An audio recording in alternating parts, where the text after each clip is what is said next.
The U.S. exclusive Moammar Gadhafi, the flamboyant and brutal dictator at the center of the firestorm in Libya. Today, our Christiane Amanpour became the only American reporter to sit with Gadhafi. He refused to acknowledge Libyan protesters. He laughed at demands that he step down, even as anti-government forces rage across his country.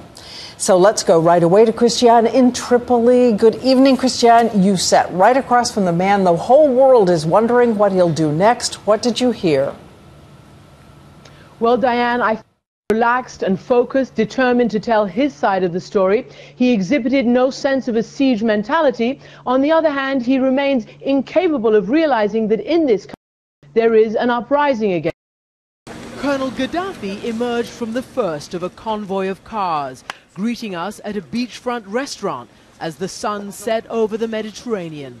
In his trademark flowing robes and gold-rimmed aviator shades, he looked every inch the flamboyant character he's known to be. How are you? It's good to meet you. I'm Christiane Amanpour, ABC. Gadhafi is not hiding in some underground bunker. He walked right in through the front doors, and he wants people to know that he's still in Tripoli. I sat down along with two British journalists for his first interview since the uprising began here 11 days ago. Perhaps this is the first time I am speaking to the press these days. Though he spoke mostly in Arabic, at times he became passionate and broke into excited English. No demonstration at all in the streets. No one against us. Against me for what? Because I am not president. But then they love me, all my people with me. They love me all. But if they do love you... They will die to protect me, my people.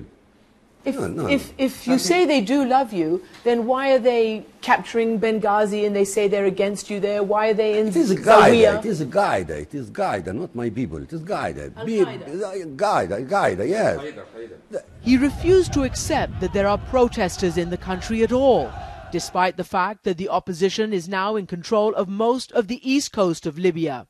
Colonel Gadhafi, the President of the United States, the leaders of Britain and other leaders are calling on you to step down, to leave Libya, to leave your position of power. Will you do that?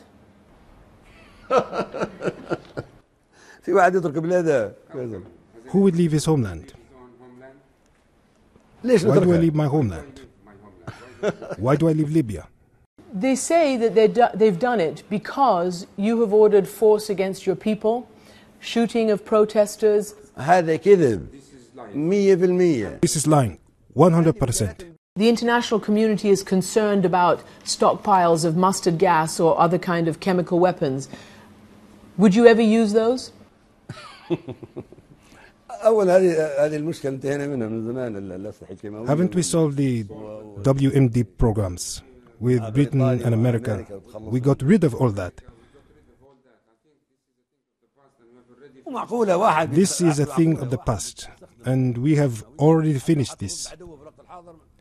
Is it reasonable that any sensible man would use such a weapon against even his own enemy, let alone his own people?